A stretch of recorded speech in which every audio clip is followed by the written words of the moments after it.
მე ნიკამელია ასეთი ბრალდებელის გვერდში 1 ჰექტარზეც კი ვერ ვნახავთ.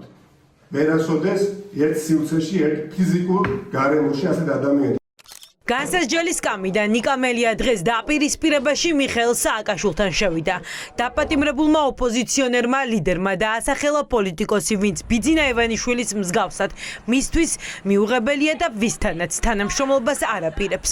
მელიამ ოპოზიციურ ერთობაზე საუბრის დროს წითელი ხაზები გაავლო, ამბობს, რომ ერთიანობა ახლა ყველაზე მთავარია, თუმცა ილაპარაკებს ყველასთან მინუს სააკაშვილი. ოპოზიციიდან ერთ-ერთ პოლიტიკოსმა ივანიშვილზე გარიგებული და გაყიდული მიწოდა. შეუძლებელია ჩემთვის ისეთ პოლიტიკოსთან, რომელსაც მე ხარიაობა რამდენიმე მისი პარტიის წარმომადგენელმა, ჩემის მხრიდან თანამშრომლობა, რომელიც შენ ბრალს გდებს ივანიშვილთან გარიგებაში. იმ ივანიშვილთან, რომელსაც მთელი არსებით ვუწოდებ რუსული რეჟიმის ინტერესების გამტარებას. სააკაშვილის გვარი მელიას არ უხსენებია, თუმცა მიანიშნა ვის გულისხმობდა და რატომ. პოლიტიკური დაპირისპირება ამჯერად მესამე პრეზიდენტის მიერ რამდენიმე კვირის წინ გამოქვეყნებულ განცხადებას მოყვა, სადაც სააკაშვილმა პარტია ახალის ლიდერები ივანიშვილთან გარიგებაში დაადანაშაულა.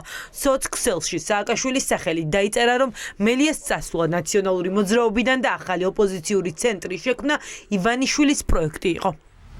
ასეთ ადამიანებთან ერთ სივრცეში მე ვერასოდეს ვერ ვნახავთ და იცით, რომ მასთან დაკავშირებით 2021-2023 წლების პერიოდზე ბევრი მაქვს საფრთხელი კონკრეტული ფაქტები. მიხარია, რომ მისი პარტიის აბსოლუტურ უმრავლესობამ არ გაიზიარა მისი პოზიცია, მაგრამ თუ კი სიმართლე ოპოზიციიდანვე არ იქნება დაფასებული და თუ კი სიყალბე იქნება ყველაფრის ნაბიჯზე, თან გაყიდული ხარ და თან მოდი ვითანამშრომლოთ, ეს ვერ მოხდება. ნიკამელიასთვის პასუხი ნაციონალურ მოძრაობაში ჯერ არ გაუციათ. სასამართლოში გაკეთებულია ერთი განცხადებით ახალმა პოლიტიკურმა სკანდალმა იფეთქა. მამაღლა არ ამბობენ ამას, მაგრამ ნიკამ ეს თქვა ძა დიპლომატიურად 1 კილომეტრშიო მაგასთან არ გავჩერდებიო. მიხეილ სააკაშვილი გულისხმობს. დიახ, კარგი რა დაანებოს თავი, მაგის დრო წავიდა. უნდა მოვიდეს ახალგაზრდები. ნიკა ძამვაშკაცურათა ძამხნეთ არის, ნახეთ რა ფორმაშია, გაგეხარდება და მე მჯერა ნიკასი.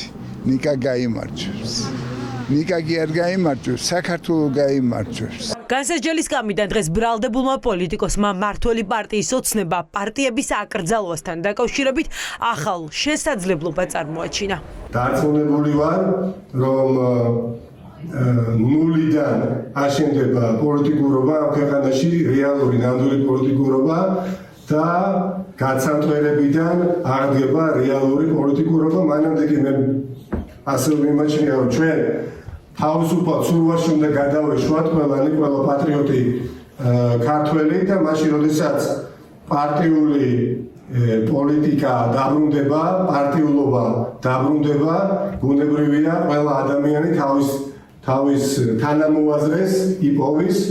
პოლიტიკური ეგოიზმის გვერდით გადადებაზე აპელირებენ მელიას თანამებრძოლებიც. რაღაცა სხვა ტიპის ერთობაზე გადასვლის დრო არის და მართლა რაღაცა პარტიების გაუქმების შემდეგ ყველაზე უფრო მნიშვნელოვანი არის ეხლა თანამოაზრეებმა ერთმანეთ იპოვონ და იბრძოლონ რეჟიმის წინააღმდეგ. ამიტომ სხვა ალტერნატივა ჩვენ გარდა იმისა, რომ ერთობლივი ძალებით ვებრძოლოთ რეჟიმს, ბუნებრივია არ არსებობს. მნიშვნელოვანი არა უბრალოდ პარტიული ერთობები, არა უბრალოდ პარტიული გაერთიანებები, არამედ ის, რასაც ამდენი ხანია ჩვენ ყველა ვსაუბრობთ, ეს არის ერთობა ძალიან ბევრი ადამიანების, რომლებსაც აქვს სხვადასხვა შეხედულებები, მაგრამ ყველას გვაქვს ერთი მიზანი. ეს არის ამ ქვეყნის ნორმალურ კალაპოტში დაბრუნება. ხმაურიანი განცხადებები ნიკამელია თბილისის საქალაქო სასამართლოში გააკეთა იმ პროცესზე, სადაც მოსამართლისთვის წყლის შესხმის საქმეზე განაჩენი უნდა გამოიცხადებინათ, მაგრამ სასამართლომ ფიქრისთვის დრო ითხოვა. რა გადაწყვეტილებას მიიღებს სასამართლო, ამას ყველას ჩვენ ერთად გავიგებთ, ასევე ძალიან საინტერესოა სასჯელთან მიმართებაში. მე მაქვს მოლოდინი იმისა, რომ ნიკამელიას, რომელსაც მისჯილი საქმიდან გამომდინარე გადაგაზრდის იანვარს, თუ კი იქნება გადაწყვეტილება, რომ იგი საყრდენში უნდა დარჩეს, ალბათ შესაბამისი გადაწყვეტილება აისახება განაჩენში. ვიდრე ნიკამელია პოლიტიკურ ვერდიქტს მოსამართლის გაწუწვის საქმეზე მოისმენს, ღიად ამბობს, რომ შვანგირაძისთვის წყლის შესხმას არ ნანობს. მე ამ ბატონ შვანგირაძეს საპროტესტოდ დიახაც შევასწრე წყალი არა ოღონდ როგორც შვანგირაძეს ასეთ, არამედ როგორც იმ რეჟიმს, რომლის წინააღმდეგაც ჩემი მათმენით უდიდესი ნაწილი არის სამართლიანად განწყობილი. და ეს იყო ჯერ ჩემი პროტესტი იყო.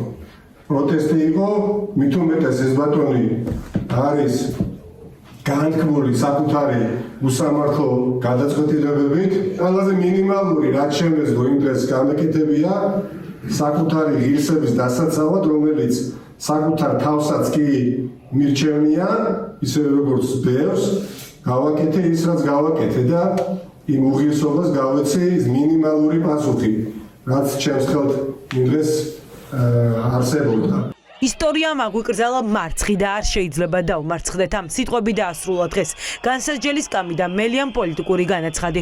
რუსთავის მე-12 დაწესებულებაში გამოკეტილი პოლიტიკოსი თანამებრძოლებს და იმ ხალხს, ვინც რეჟიმად გამოცხადებული ხელისუფლების წინააღმდეგ იბრძვის 28 ნოემბერს დიდ აქციაზე ელოდება.